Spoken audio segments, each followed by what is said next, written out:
HSC 2024 সালের পরীক্ষার্থীদের প্রায় অনেকগুলো পরীক্ষা চলমান পরিস্থিতির কারণে স্থগিত করা হয়েছে। তো স্থগিত পরীক্ষাগুলো কবে হবে এ নিয়ে শিক্ষার্থীদের মধ্যে নানা বিভ্রান্তি সৃষ্টি হয়েছে। তারা জানেও না যে স্থগিত পরীক্ষা কবে হবে।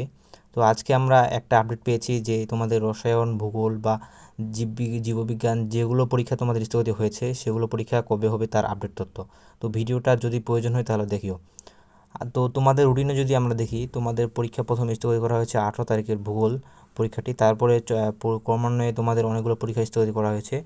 তোমাদের পরীক্ষা 1 আগস্ট পর্যন্ত তোমাদের পরীক্ষা স্থগিত করা হয়েছে এবং 4 তারিখ থেকে তোমাদের স্থগতি পরীক্ষার আগে যে পরীক্ষাগুলো রয়েছে তত্ত্বীয় পরীক্ষাগুলো সেগুলো রুটিন মাফিক তোমাদের পরীক্ষা অনুষ্ঠিত হবে। এটা আমরা শিক্ষা মন্ত্রণালয় থেকে জানতে পেরেছি। তো তোমাদের তো অনেকগুলো পরীক্ষা স্থগিত করা হয়েছে, সেই স্থগিত পরীক্ষাগুলো কবে হবে এ নিয়ে নিউজ পত্রিকায় বা প্রথম আলোতে আমরা একটা নিউজ দেখেছি যে সেখানে বোর্ড থেকে বলা হয়েছে যে তোমাদের পরীক্ষা কবে হবে।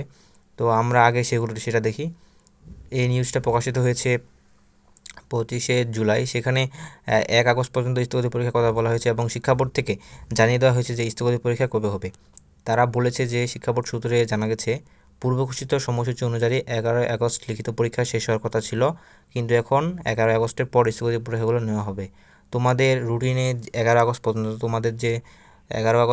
তোমাদের যে তৃতীয় পরীক্ষাগুলো রয়েছে সেগুলো শেষ হওয়ার কথা ছিল, কিন্তু 11 আগস্ট তোমাদের পরীক্ষা শেষ হবে না, কারণ স্থগিত পরীক্ষাগুলো তোমাদের 11 তারিখের পর অনুষ্ঠিত হবে। আর তোমাদের ব্যবহারিক পরীক্ষা হওয়ার কথা ছিল 12 থেকে 21 তারিখের মধ্যে শেষ হওয়ার, সেগুলো কিন্তু এখন পিছিয়ে যাবে, কারণ যেহেতু স্থগিত পরীক্ষাগুলো 11 তারিখের পরে হবে। তাই তোমাদের পরীক্ষা একটু প্রায় 10 থেকে 12 দিন বলা চলে তোমাদের পরীক্ষা শেষ হতে একটু বিলম্বিত হবে। তো তোমরা ভালো মতো প্রিপারেশন নাও, তোমাদের যেহেতু 4 তারিখ থেকে আবার পরীক্ষা। আজকের মতো এখানেই, ধন্যবাদ সবাইকে। আর তোমরা অবশ্যই মনোযোগ সহকারে পড়াশোনা করবে, যেহেতু তোমাদের পরীক্ষা 4 তারিখ, আর মাত্র কয়েকদিন পরেই তোমাদের পরীক্ষা 4 তারিখ থেকে। তো ধন্যবাদ সকলকে।